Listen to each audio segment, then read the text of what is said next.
would just like to say that I have a monster fly in this room, like one that must have survived the winter from 5 years ago, because it's like a dinosaur flying around. If I go dark, it's because I'm hunting it. It's one that's so loud, it flies and it sounds like you hear it three counties over. Don't let it get you. He called himself. I felt fine doing this because he called himself. He's like, I'm not trying to be a troll. I'm like, well, I'm gonna call you the king of the trolls then. Yeah, that concept of cynicism instead of what's the other one? It's just, skepticism. Nothing wrong with being skeptical. We've talked about that before. Nothing wrong with being skeptical, but if you're cynical, then good luck to you. Hello and welcome to the Durham Talents channel. My name is Jesse Durham. For today's installation in our Roundtable series, we're going to be addressing professional issues for agents and advisors in the infinite banking space. We're going to be addressing juvenile policies. We're going to be talking about legacy and much more. I hope that you enjoy. Yeah, in my experience anyway. When you're cynical, you have a closed mind. You're not actually asking questions. You're making statements with your questions. Mm-hmm. You're trying to prove your point, even though you're asking questions. They're backhanded questions, and it's like we're not here to drag anybody around. You believe what you believe in. Why are you on this forum trying to validate what you believe so adamantly? If you got a guy and you think you figured it all out, God bless you. Go ahead. Have fun. You can kind of say like Nicodemus, he was not cynical, like he came, but the Sanhedrin, they were the cynical ones who kept trying to question Jesus to trap him. Yeah. But perfect. Yeah, that's what that made me think of. I love that perspective. Well, tell me this then. Do y'all show up with anything particular this morning that you'd like to share to the group? I mean, I would do an intro here in a second, but I'm just, trying to talk shop, I've always got a running list of things to run by y'all, but I'm always curious too of just, where you're at in your own personal journey, where you're at in your professional journey, what's on your plate. It's just a good format for it, right? I don't know. For me, I put it in the group text, the idea of legacy through juvenile policies. Mm-hmm. I think that's something that has become more important for me personally, or at least I'm revisiting a lot of it. Becca and I have had a couple conversations about potential, like, how does one become an advisor that can teach this? And like, what might that look like? What does that journey look like? There's always process. I don't know if your clients are more advisors or, everyday people trying to implement. Yeah. But behind the scene process for the advisor people, that might be, if it's high enough level, that might be interesting for people to know. Is base really just a commission grab? Question mark. I hope you're writing all these down, sir. No, I'm just shooting from the hip. He just has a file in his brain that's just, never ending. It just keeps. That's funny. That literally, as I take notes and I'm like, I'll revisit this. I don't. I just keep going. It just keep I never get back to the top. Like, yeah, I got to revisit that too, and that too, and that too. Yes, but you did send me an email the other day and said, hey, I just want to bump this up to the top of the list. So you were at least thinking like, hey, I don't want to get it lost, down in the thing. I was like, oh, he's so good. I need to do things like that with people like, hey, just a reminder, Yeah. we need to follow up. It was, yeah, I think in terms of any part of my career, the vast majority of the success, like client-facing success, is all follow-up. Yeah. And I think when I struggle in that area. Like, What'd you just say, Joe? Yeah, sorry.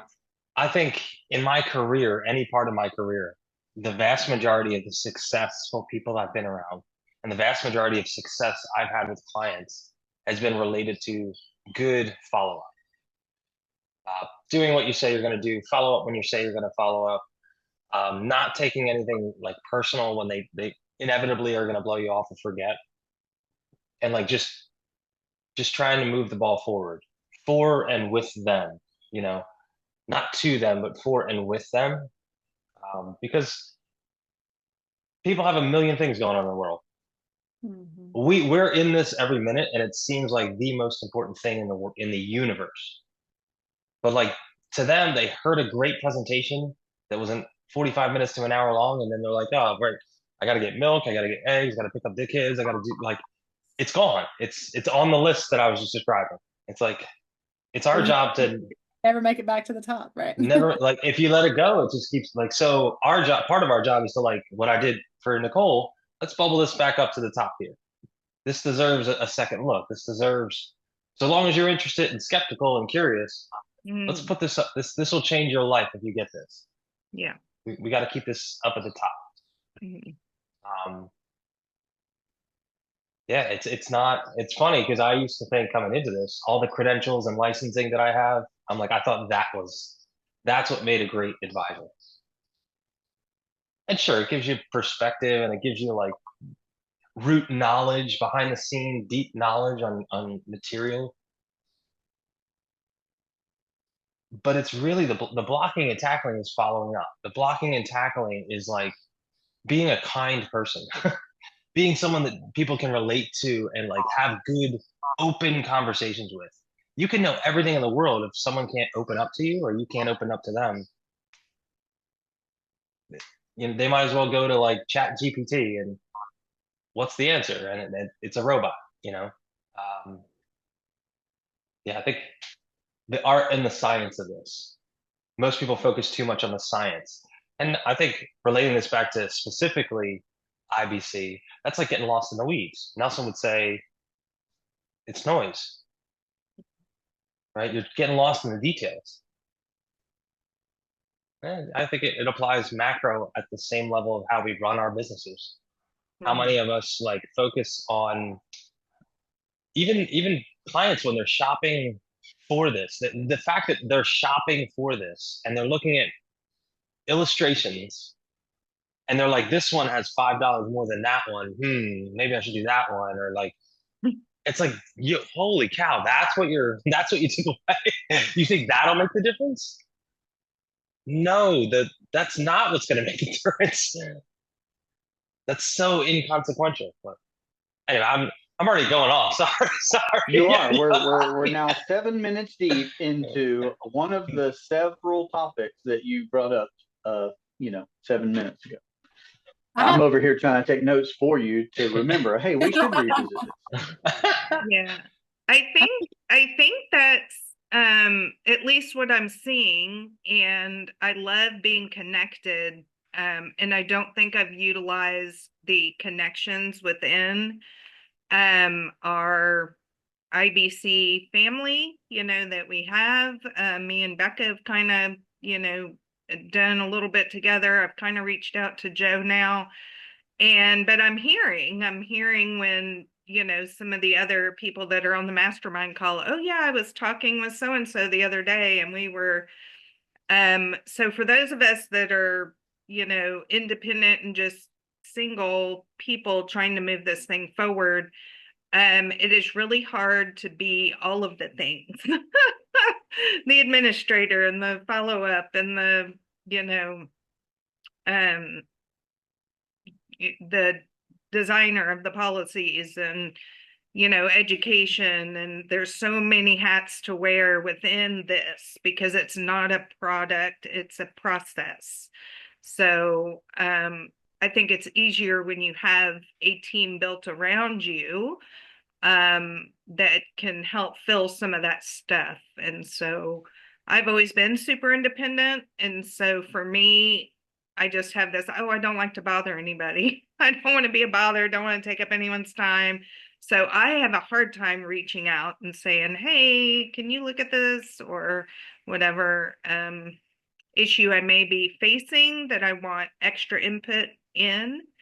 And so for me, learning how to bring in other people. It certainly isn't about splitting commission or anything like that. I don't care about that, whatever. But I've realized I can't do all of this by myself. So that's kind of where I'm at with regards to what Joe was saying. That's powerful. I think Just being transparent.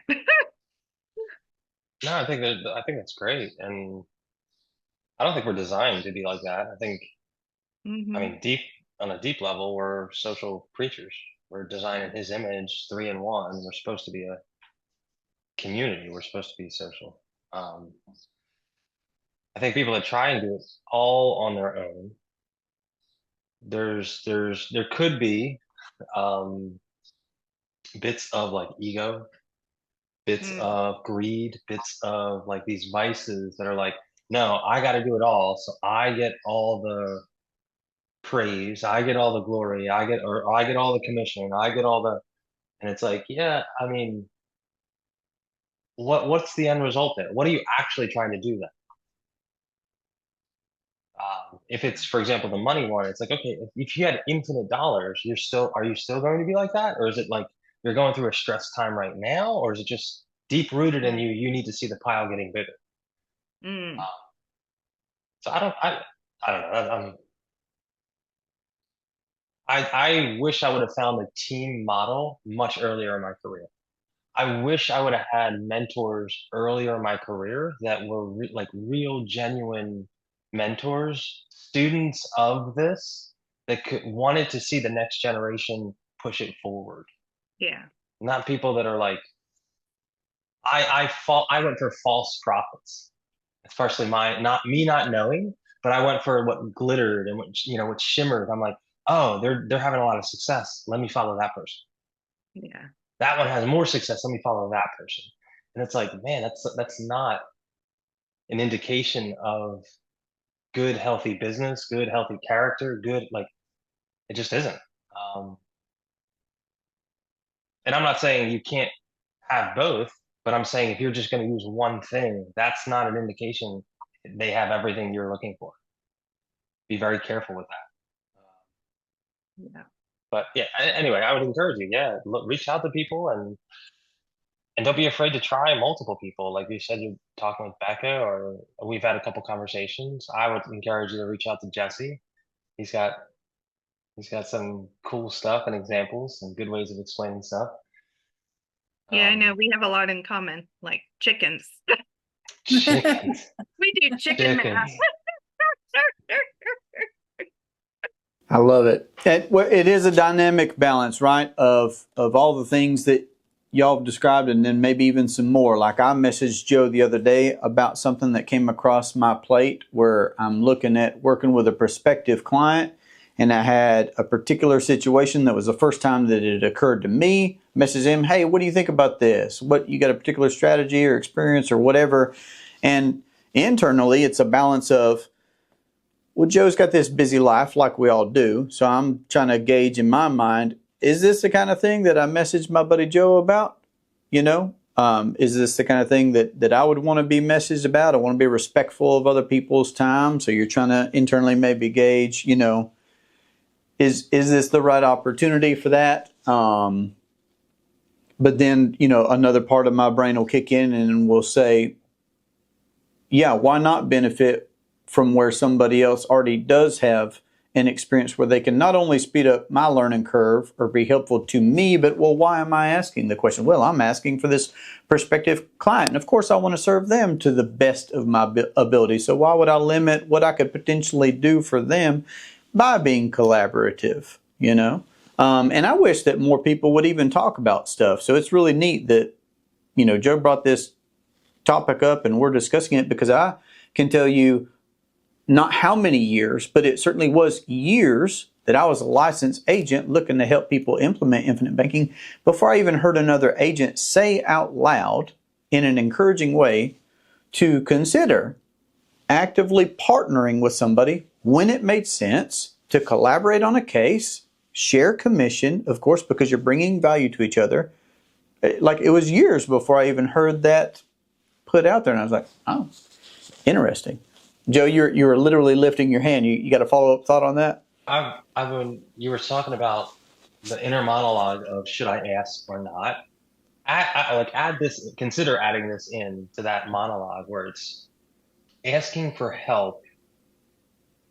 I'm sure you get a lot for helping your client, like not only commission, but I mean like you get a lot out of the impact of helping your client. Asking for help gives somebody else the opportunity to feel that too. So it's like you're encouraging that community. You're whether it's a silly question or whether it leads the direction you think it will or somewhere else. It's like you never know what that conversation will have. So ask. Yep. Ask away. I think you'll find the right people will be very receptive to it, and you'll find. Actually, give me one sec. No, you're fine. I'll jump in real quick and say that Nicole actually sent me something not work related this past week, I think it was. And I liked that just because it showed me that she was thinking about me when she came across that idea, and I did relate to it. And I was like, oh man, I'm glad that Nicole thought of me. And I'm glad that, yeah, okay, here's another area where we connect. So I like that too. I like that. I think that's more building the community aspect of it. And I think that's some people aren't all that social. And I think asking for help in something where they have a strong confidence in allows them to go have the excuse to go personal too. Right? Because not everyone is an open book. Not everyone feels comfortable going social. But like that's what I mean by you don't know just by giving someone else the opportunity to help. I think what I was tail end of what I was saying there was you'll attract the right people. The right people are receptive to being asked questions and having that type of conversation. And there are people that will repel. The book I was looking for, which is not on my shelf right now, is by Adam Grant. It's on my other shelf. Give and Take is called. And the subtitle is Why Helping Others Drives Our Success. Give and Take, Adam Grant. And I found that book phenomenal. It's kind of about the three types of people where there's givers, there's like tit for tat people you'll run across. Hey, I did a little favor for you. You owe me. You got to do a little favor for me now. And then there's just takers, like toxic. They just absorb and never reciprocate anything.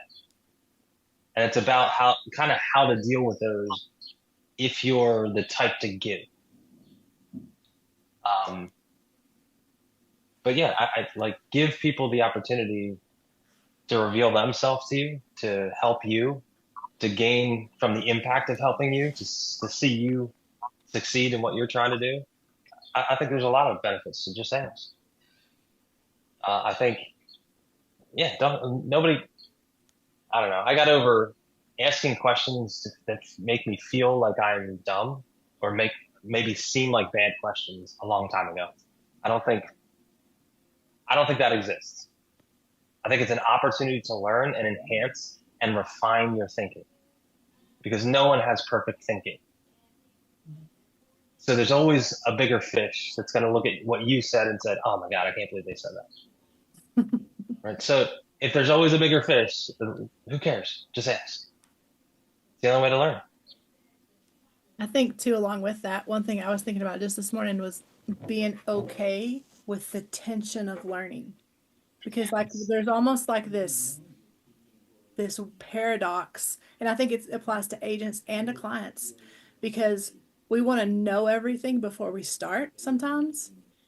But Nelson, like the thing we don't want to do is have the arrival syndrome. So what we're really saying is I want to have the arrival syndrome before I start. But that's the thing we want to avoid. So we're always going to be learning. And if we're always going to be learning, we just have to start where we are, knowing that there's more to learn, but if we think we've gotten there, then we've kind of handicapped ourselves. So there's this tension there. Jesse, I'm not a social marketing person. That's the clip that you're going to use to put this video out. That right there. Footnote 2404. Beautiful. That was really convicting, by the way. When a friend of mine, actually, I was talking on the phone, that's what she said to me, but I thought you didn't want arrival syndrome. I'm like, oh. Dang it. That's I describe that as a letting people exhaust themselves. That's that tension, where it's like you have your way of thinking, and we're going to keep banging against the truth until we purify your way of thinking. It's like Jacob, exhaust yourself, wrestle with this, and exhaust yourself. At the end, you're going to find the truth, and it's what I'm saying, right? It's what's in this book right here. You can fight it, you can scream and yell, and you can do everything you want. At the end of the day, you're going to come back to this. If you're skeptical, if you're curious, if you're open-minded, you will land here. If you're cynical, you're not. All this before the intro is even recorded. Right. I decided a long time ago, well, I'm going to have to do an intro when I do an outro, because we're already in this thing. We're in. We're neck deep in already. Yeah. Well, so I'll tell you one thing that's crossed my mind. And again, I'll say that's why I think that these types of conversations are so beneficial, because we're literally jumping back and forth between nuggets for prospects and people that are learning about this concept, consumers that are just trying to educate themselves. But I know that we've got agents and advisors that are listening to the channel as well. And I love that feedback from both these different areas. And in the same paragraph, in the same, sentence, we're talking about aspects of this business from the professional standpoint as well. And I guess one thing that jumped into my mind when talking about the discomfort of learning, again, I value conversations like this because some things we're saying is going to be the first time that somebody else is hearing it, no matter where they're at, professionally, as a consumer, it doesn't matter.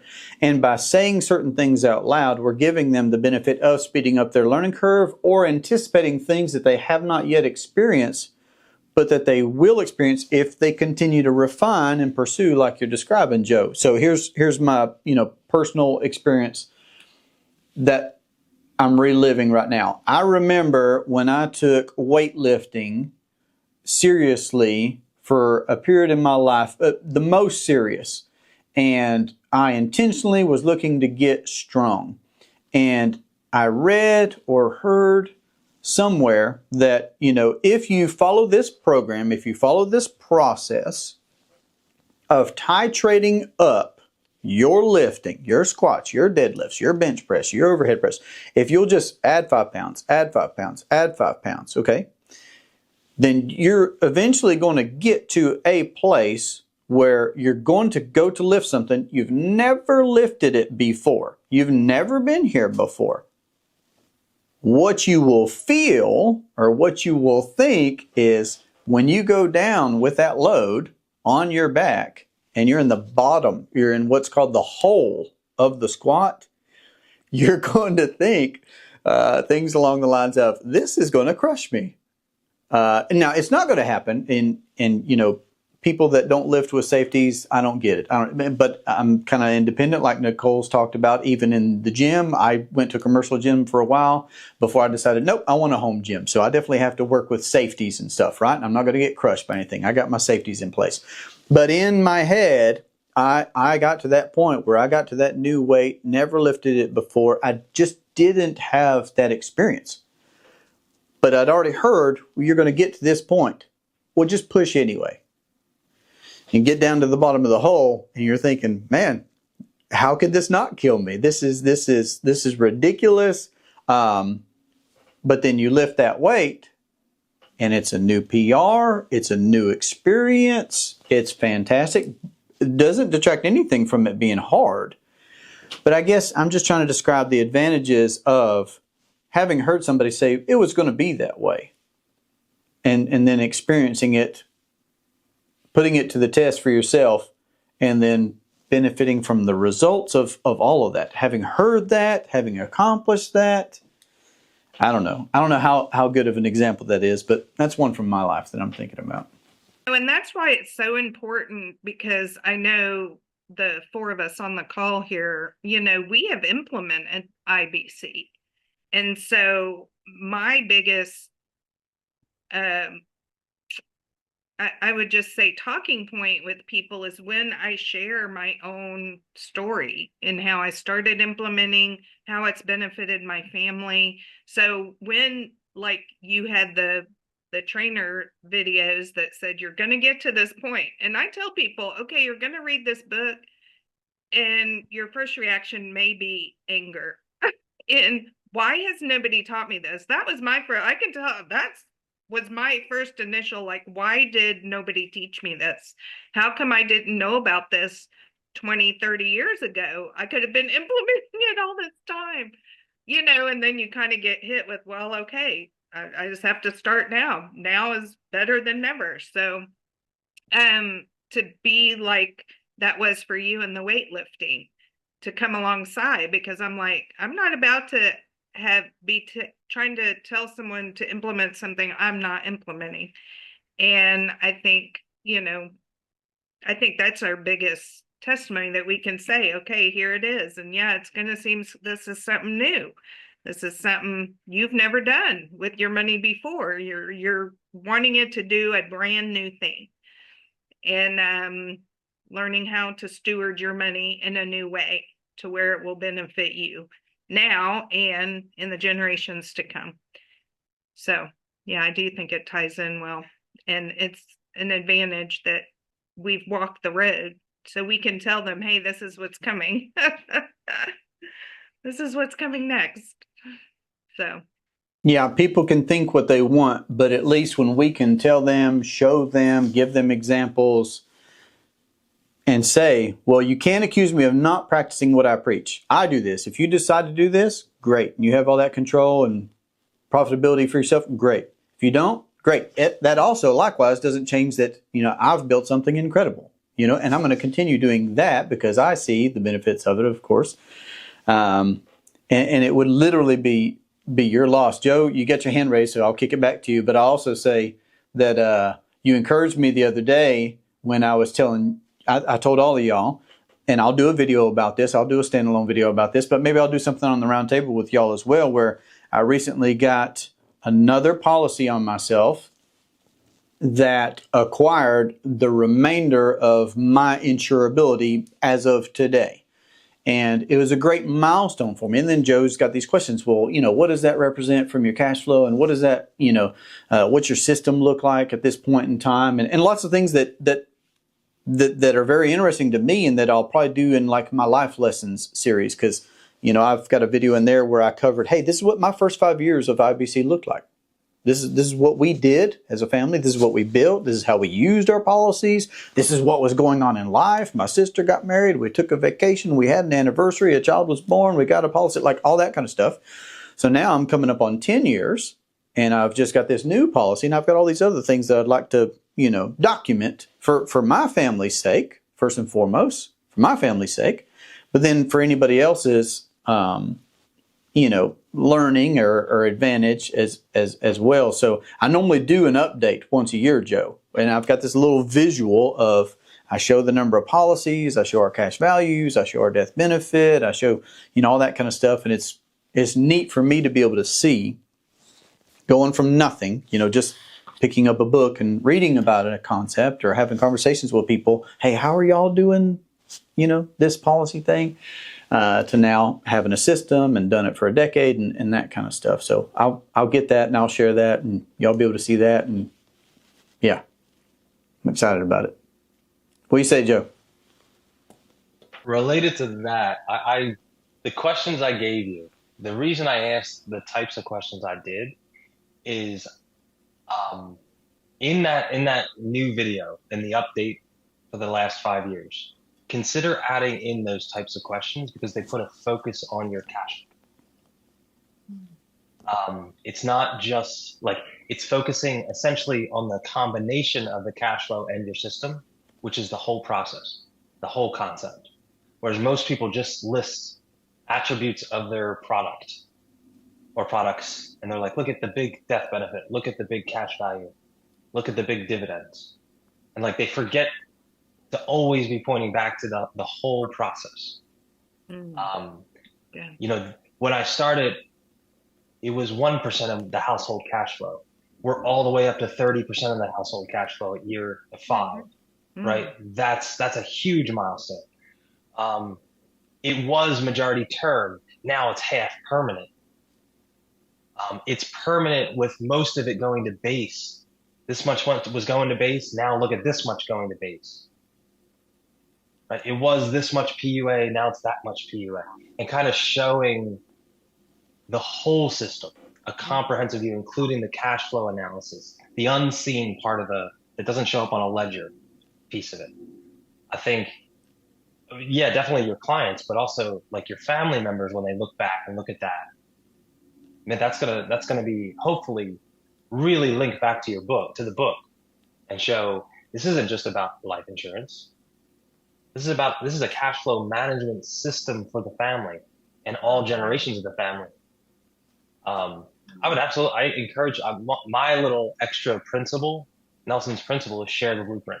And part of that, I say, document as much as you can as you're going through this, because it doesn't feel like a lot right now, but somebody else, like you said, the person doing the squat at the bottom of the hole, like they're going to open the book and be like, what was Jesse going through? What was Uncle Jesse doing? Oh, he had that same fear at that same weight, at the same, he's in the same exact, okay. It gets better. Keep going. And I think that leads me to what I really put my hand up for was, it's really hard, but you can't limit like the future. It's kind of weird, but like faith is taking the action without like proof. Yeah. So we can't just teach from a position of what we know. It kind of goes back to what Beck was saying earlier. Like we have to always be striding, forward. Just because you don't know, I've been trying to work in the idea, like, I don't know yet. I don't know this answer yet. I don't know how this works yet. Instead of saying that can't work. Because that's cynical. That's closed-minded. That's like the door's shut. You can't improve from that. But it's like, if I can remain skeptical and say, wow, that's interesting. I don't know how that works. Can that work? How can that work? I don't know yet. And just keep pushing the ball forward, getting better and better. Have faith in this. Because like you can extrapolate. You didn't have faith. If you have this log of what you were going through, which is awesome, you have the first 5 years documented, and to go back and be like, what was I thinking when I picked up the book? I was like, I don't know. I'm going to start really small and like write your emotional thoughts down, because now you're going to have the same thoughts. It's a different scale. You're like, oh man, this new policy is going to be a really big premium. I don't know. Should I start small? Well, let's look back at the last time I did that. Did I like that I started small or not? What happened with that? Every day I wish it was bigger. You know what? It's time to, maybe I make it bigger than, not as big as it can be, but maybe halfway. I'm comfortable with halfway. I'm going to stretch the half, like always be growing. And that's for agents and clients. Just because you don't understand how it works doesn't mean it doesn't work. Just because you haven't figured it out doesn't mean it can't be figured out. That goes back to that arrival syndrome. Don't ever arrive. Always be improving. Kaizen. All right, well, that was an absolute pleasure for me to have that conversation with my friends here at the Roundtable. Here's what I would appreciate from you. If you are the new person, let us know in the comment section below. what you would like us to address next that's going to best help you. If you enjoy going into the deep waters because you've already been implementing infinite banking, then also let us know what your biggest takeaway was from this conversation or what you would like us to address for you in the future. My hope is that you do live and leave a lasting legacy. Everybody's contact information is going to be below in the show notes. Have a great day. Take care. I mean, you could let certain people speak a little more. No, I'm glad everyone got a chance. Right there at the end, I might have done it just for the humor of it. Just try to keep Nicole and keep Becca going. I had a feeling that's where you're going with that. I was just going to say, I love your idea about letting Joe unpack the benefit of an all-base policy or just the benefit of base in general. Yeah. Hey, you tee it up, man. Just It's definitely changed my way of thinking about all that. And I feel very privileged to have had those conversations. So Joe has a really unique measurement system for how to evaluate policy design and that kind of thing. I think that would be interesting to people. That's very different from the social media version, I would say. All right, so we must hear more about that, Joe. All right. Maybe we can do like a little case study to say. I might do like, if we can get the same group together or something like that. I can call on you and say, "What do you see, Jesse?" Or "What would you point out?" And then maybe I would give an alternative view and like, here's what I'm seeing. Yeah. No. This is. No, I'll walk in on that. I don't care. I'd love for you to run a case study by me and see what I would say about it. And then for Becca to do the same thing, or Nicole or anybody else to weigh in on it. No, I will. And I would like that. So I'm taking notes right now about different things that y'all have mentioned. I would love to do that. I loved your phrase about atrophy of the dollar earlier. I wrote down that quote too, Joe. Atrophy of the dollar. So good. And I think, you know what, how much, this is just a comment, but how much of what we know or what we teach has become kind of an echo chamber of what we're hearing on social media and what everybody's saying versus what Nelson wrote in his book. You know, I think that's how I consider myself internet trained at the beginning. And that, I think that's a category for most people. And I'm not disparaging that because that's a great resource. But at the same time, I think the message can get watered down or diluted a little bit in that because it's easy and it's abundant and there's all sorts of, places to get information and they're all saying the same thing. So it must be true. So I have to go, but I'm going to say one thing about that because that Becca knows she's playing some keys right here to get me going. Nelson was in the industry for like 5 decades. He owned his first policy when he was like a teenager. He was arguably one of the most successful, I think it was equitable agents he was in their Hall of Fame. He's in their Hall of Fame. He honed this presentation for over decades and wrote the manual down over a decade and revised it 5 times. For people to dismiss the book and the content like, oh, it's antiquated. It's an old way of doing things. It shows a degree of arrogance and lack of understanding of what that man realized and documented and honed and prayed over, and like it just dismisses the whole thing. And it's infuriating to see people take that work, excuse my language, and bastardize it. So that's why I'm, all joking aside, Becca is hitting on a nerve because I take that like, I didn't say this in our interview, Jesse, but one of the reasons I was hit by the 2x4 after a decade of researching was because I got to the point where I could not rationalize both thoughts. modern financial planning and this IBC thing. So I decided to try and kill this. My thought was, if I can disprove this, I can go back to the way it was. I can get that mind space back and go back and just say the scripts I know how to say and do the things I know how to do. Get back, put the tie on, go do the things. And when I sat there and tried to do it over and over and over and over, I couldn't. Until it hit me that it was the truth, that it was true. There's so many layers to his work, and people barely scratch the surface. They thumb through it one time, maybe, and then they go off to profess a better way to do it. Man, oh man, that drives me insane. Well, that's why I would say people need, myself included, I have much more of a respect, let's say even in the past couple of years, of Nelson's refining process of bringing us the book because of what you don't get to hear about from the book itself, which is all the rooms that he was in, all the conversations that he had, all the life events, all of the connections, all of the attempts to bring this thing to bear that's not documented in the book itself. I appreciate more now. So that's why I think conversations like this are so important, because you don't get that from the book. The book's the book. So I appreciate what you're saying there.